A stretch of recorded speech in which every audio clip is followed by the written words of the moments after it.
Bonjour et bienvenue au podcast de Sourcellerie.net. Mon nom est Dead Breeze et je suis en compagnie de Zelda. Allô, Zelda? Bonjour, Dead Breeze.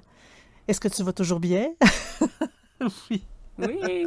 Donc, c'est la partie 2 du podcast sur les maisons hantées, stémées sur les cimetières. Parce qu'évidemment, il y en a tellement qu'on a pu faire une deuxième partie. Donc, on va souhaiter une excellente écoute. Merci. Bonne écoute. Ensuite, moi, j'ai le Western Burial Ground. C'est un... un peu, là. Oups, ah non, ouais, c'est ça. Je m'excuse.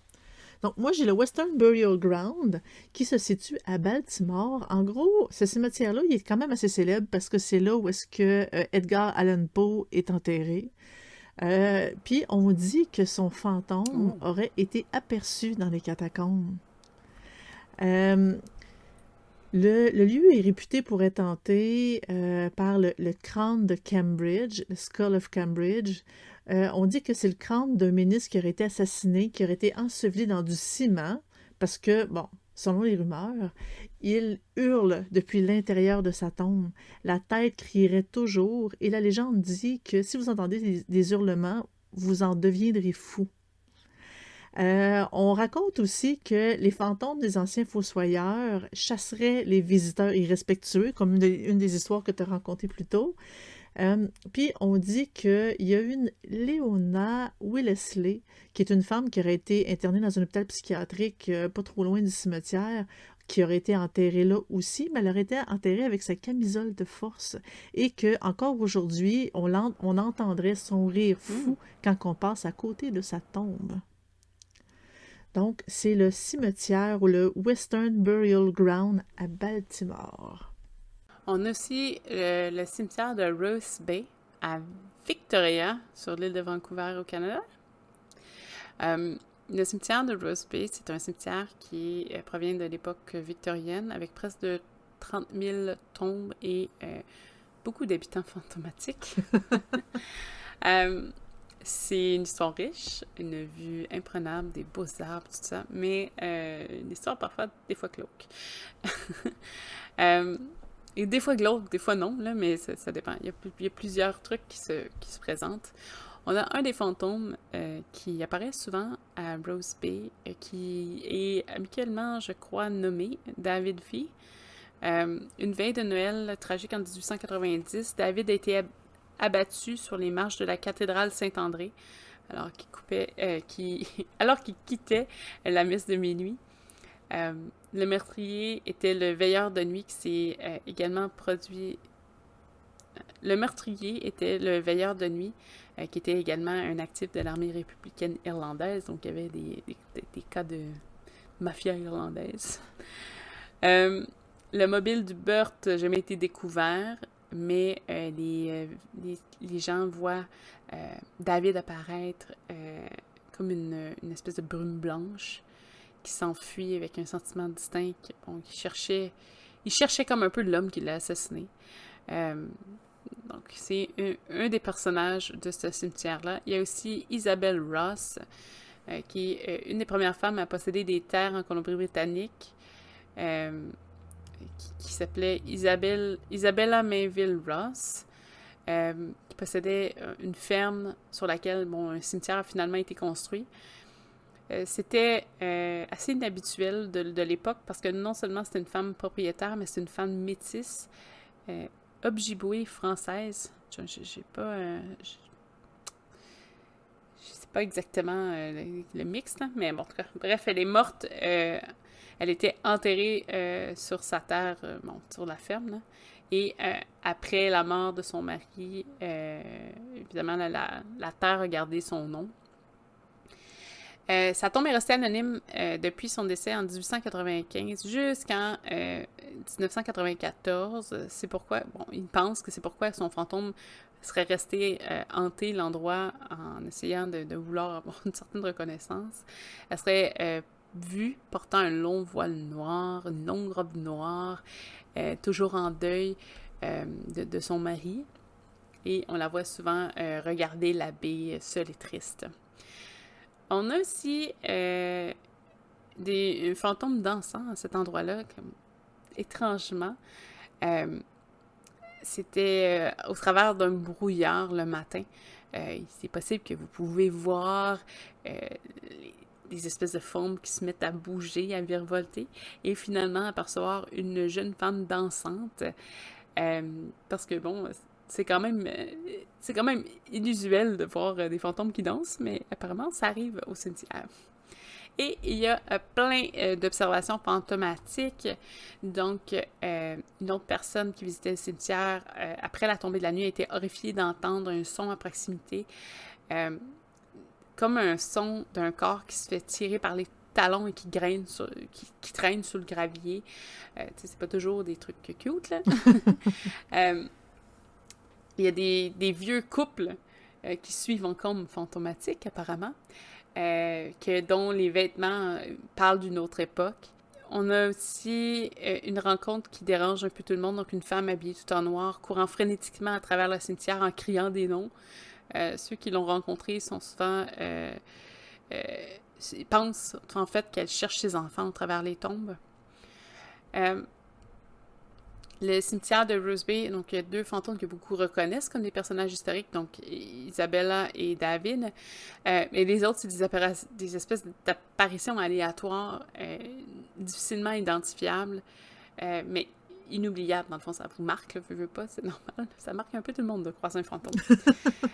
Beaucoup aperçoivent des brumes et des brouillards qui dérangent, qui sont pas explicables.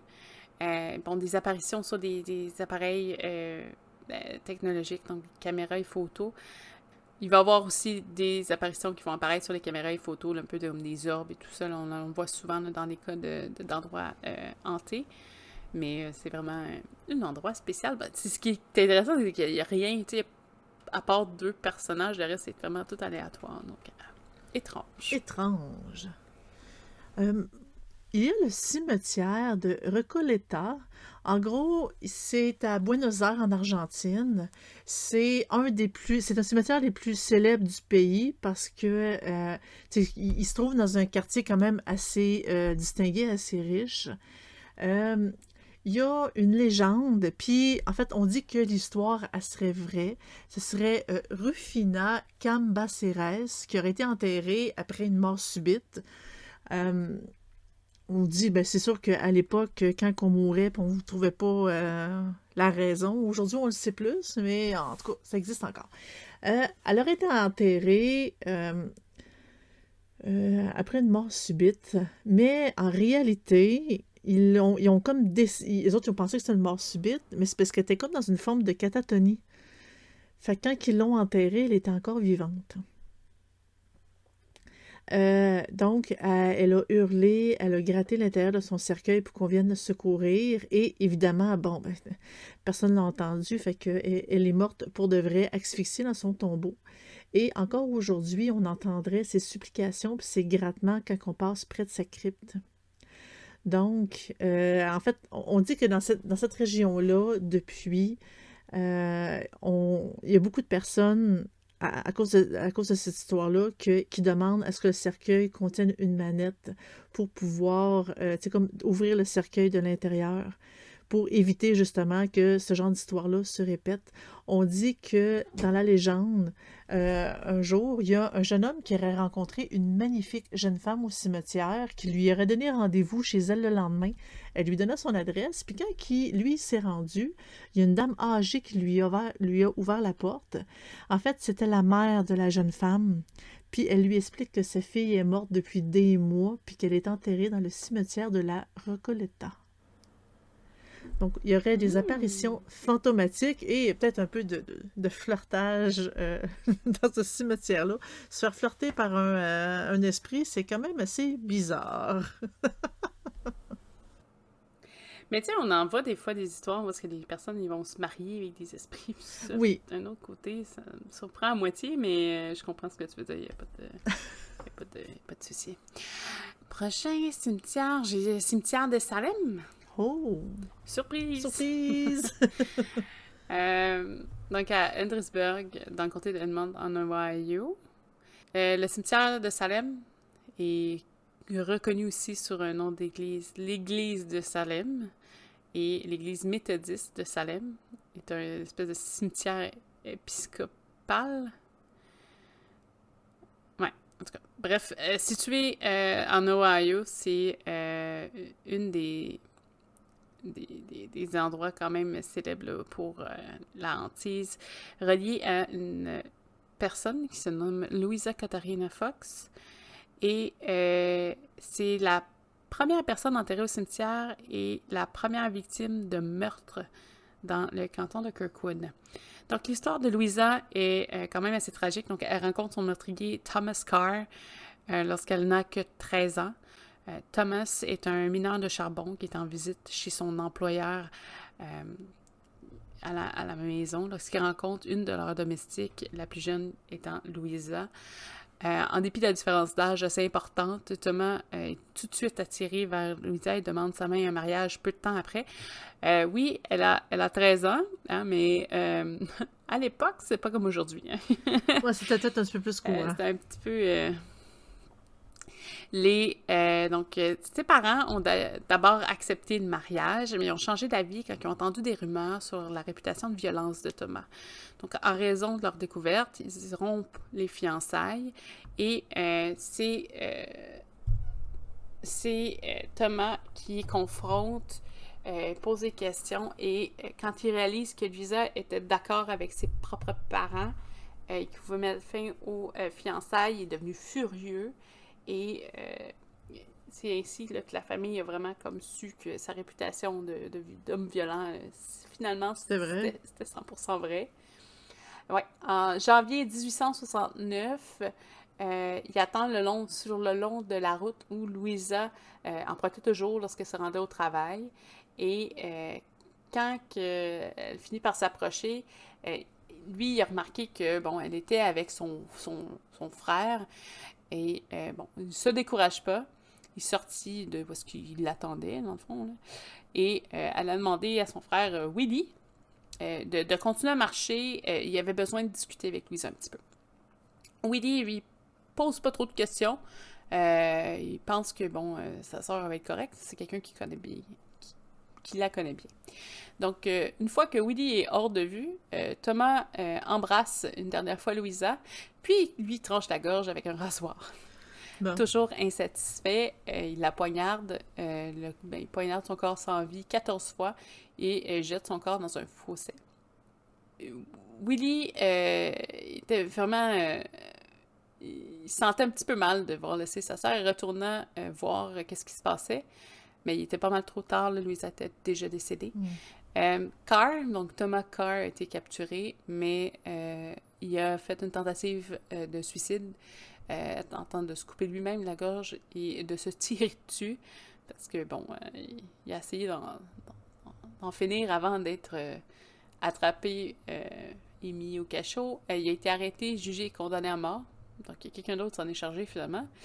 Il avait fait des aveux complets sur le meurtre, puis il a admis le meurtre de 14 autres personnes. Donc, Louisa, c'est une parmi tant d'autres.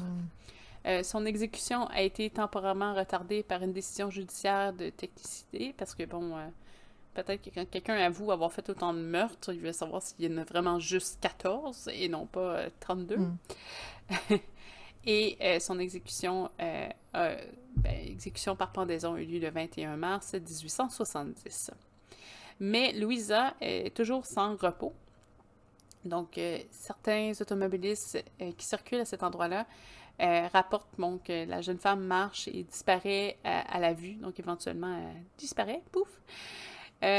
Un autre phénomène voit les femmes debout autour de sa pierre tombale, qui se trouve une partie des plus anciennes du cimetière, comme c'était la première tombe. Mais ça donne un côté peut-être effrayant un petit peu à tout ça.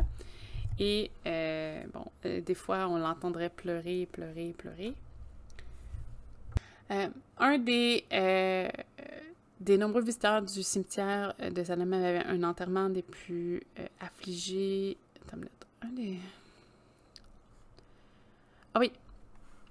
Un des visiteurs du cimetière dit qu'il a rencontré une meute de chiens fantômes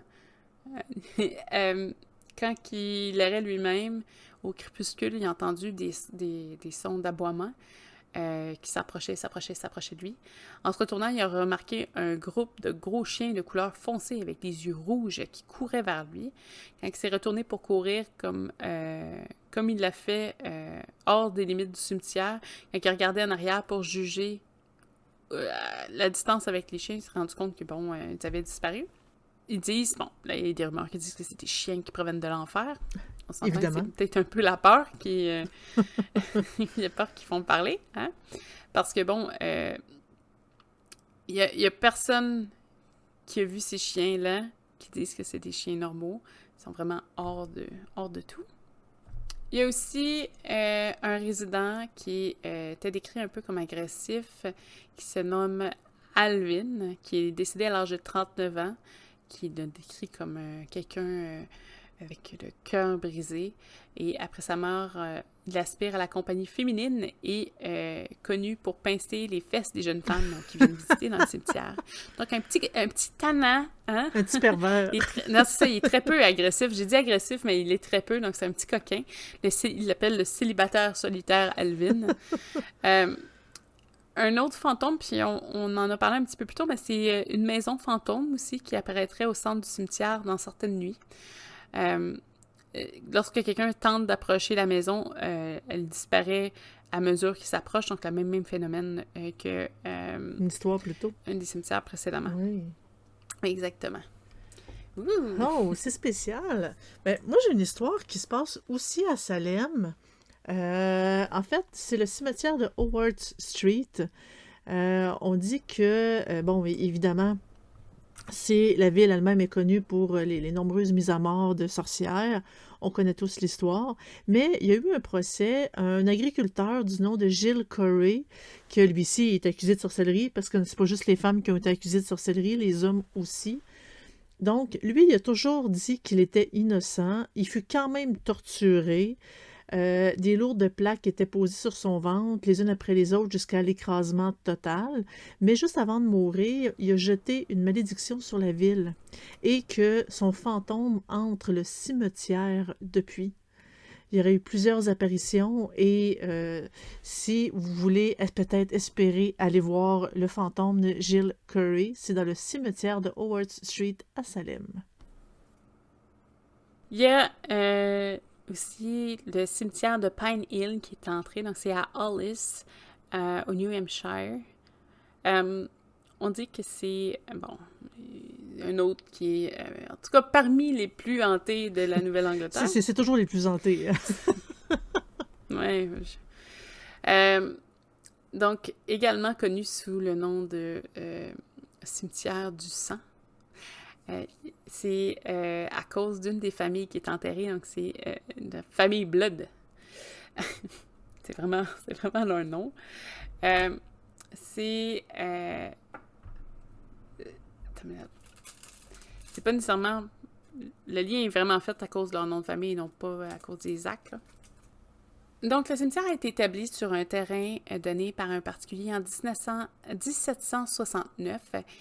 Et, bon, évidemment, là, comme tous les vieux cimetières, toutes les tombes sont bel et bien marquées et avoir un petit passé peut-être glauque à certains points. Une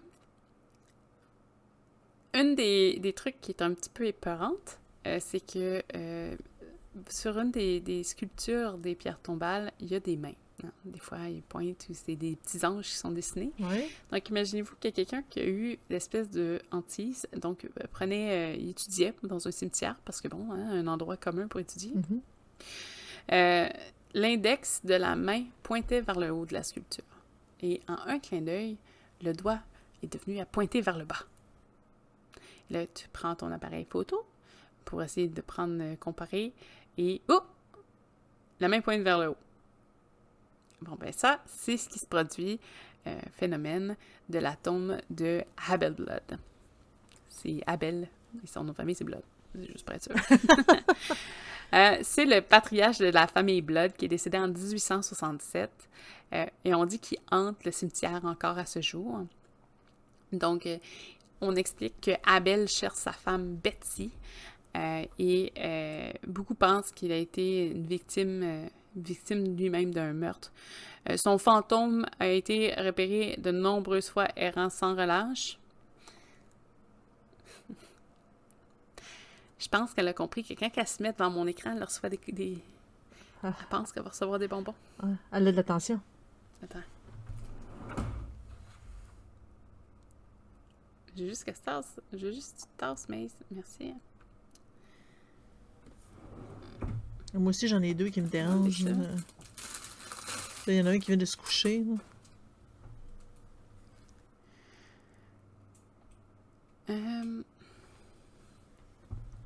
Oui. Certains, oui. Elle cherche sa femme. Son fantôme a été... ouais. Donc, beaucoup pensent que Abel a été victime d'un meurtre et d'autres personnes disent que le fantôme n'est pas vengeur, il est plus confus que malveillant. Il ne sait pas qu'est-ce qui se passe. Certaines légendes disent qu'il a utilisé la magie noire et que les effets de son doigt là, qui se promènent, pointe vers le haut, pointe le bas, c'est vraiment le contre-coup de tout ça. Il y en a qui disent que c'est pour dire s'il est au ciel quand ça pointe vers le haut ou en enfer vers le bas, ou c'est un petit peu étrange tout ça. Donc certains disent que la légende dirait que certains jours, il passe sa journée au paradis et certaines de ses nuits en enfer. Donc, c'est pour ça que le bras, il bougerait de haut en bas. Pour indiquer il est rendu où. D'autres pensent que quand le bras est vers le bas, ça veut dire que le fantôme est dans le cimetière. Et quand il est vers le haut, c'est qu'il est hors de la zone. Donc, ça peut être intéressant à noter ça si jamais vous allez visiter.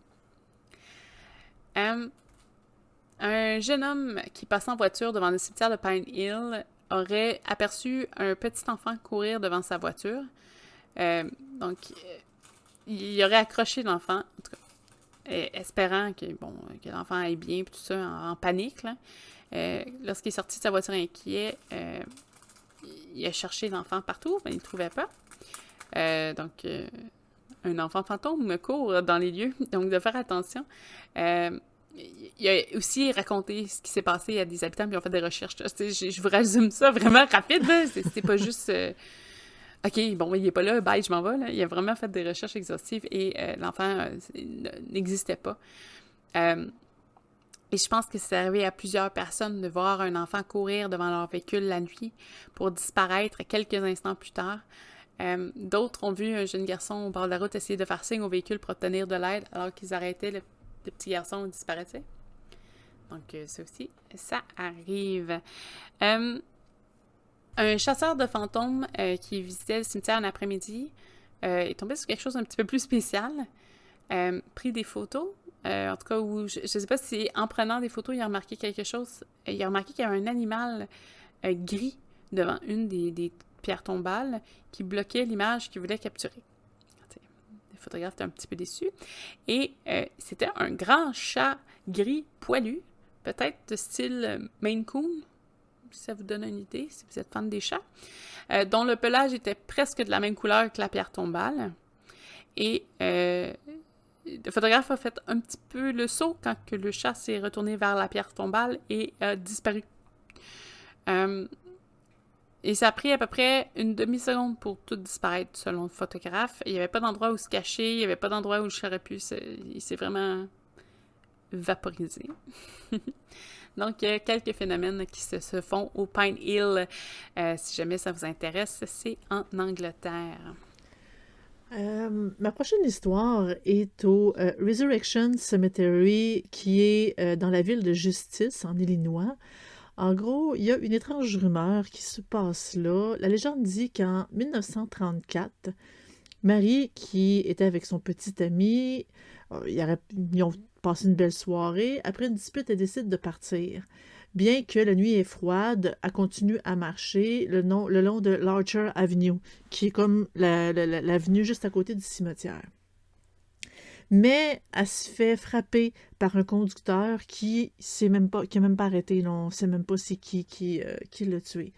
Donc, elle fait enterrer avec sa robe de soirée et ses chaussures de bal. Puis, depuis, la jeune fille, elle ferait du stop sur l'Archer Avenue, habillée pour aller à une soirée, puis elle demanderait à être déposée au cimetière avant de disparaître. Les témoins disent que après avoir roulé sur cette route-là, ils ont eu une sensation d'entrer en collision avec quelque chose. Quand ils sont sortis de la voiture, le devant de l'auto était abîmé, mais il n'y avait absolument rien. Ils ont comme frappé rien du tout. Et quand on va visiter le cimetière la nuit, on dit qu'on voit de la lumière d'une bougie quelque part entre les tombes.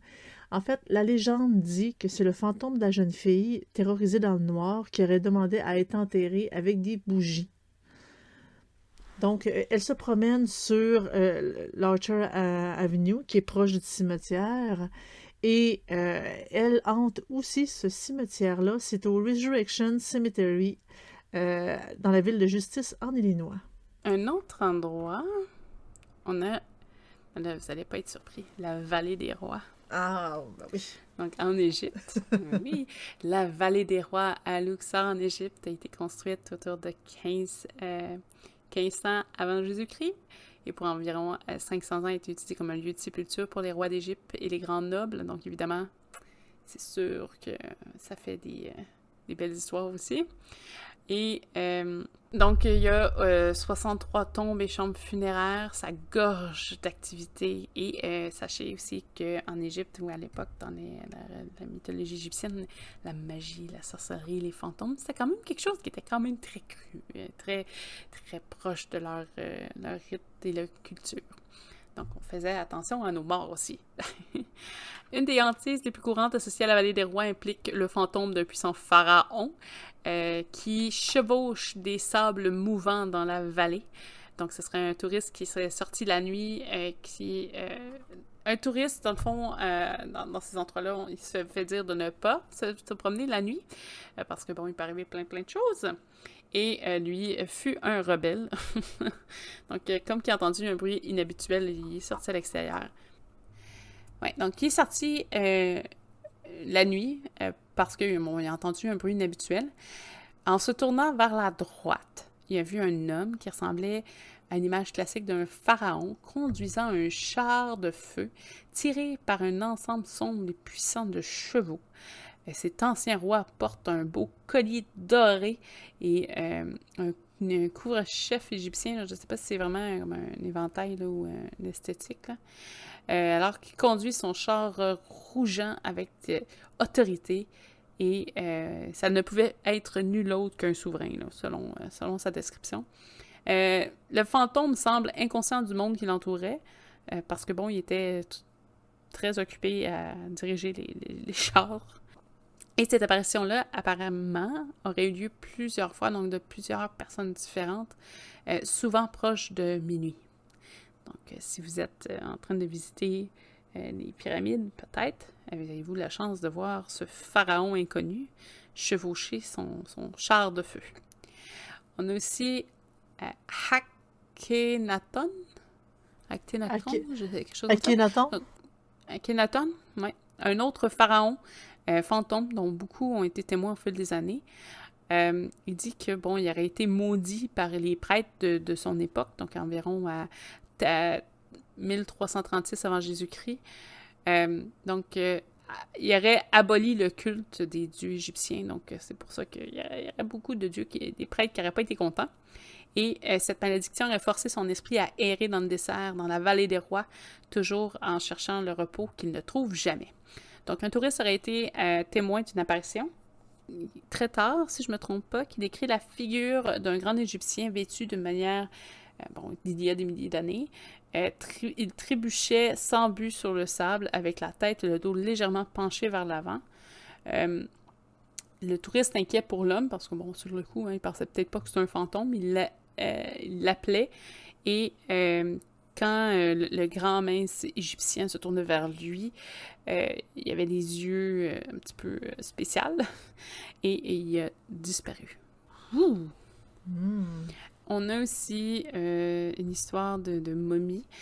Donc, quand que ceux qui ont participé à la découverte de la dernière demeure du Toutankhamon ont découvert des fins prématurées. Puis ça, j'en ai parlé ailleurs, comme quoi ceux qui avaient joué dans les pyramides, des fois, ils s'en sortaient souvent malades ou mouraient.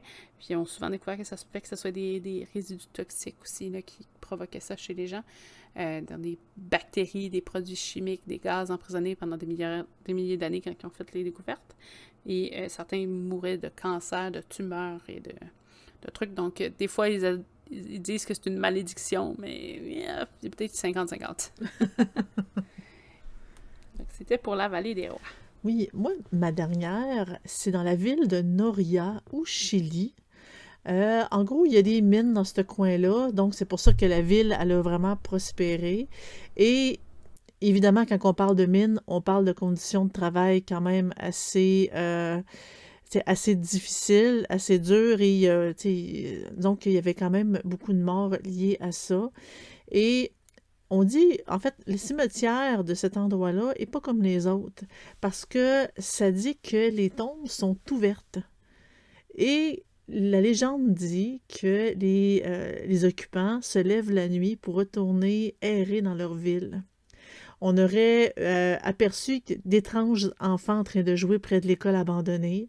De nombreuses personnes auraient tenté de traverser la Noria, qui est la ville, et ne seraient jamais revenues. On ne sait pas. Donc, c'est quand même une histoire assez étrange parce que, tu sais, bon, c'est une ville minière, puis ces villes-là, souvent, ça disparaît aussi vite que ça l'apparaît.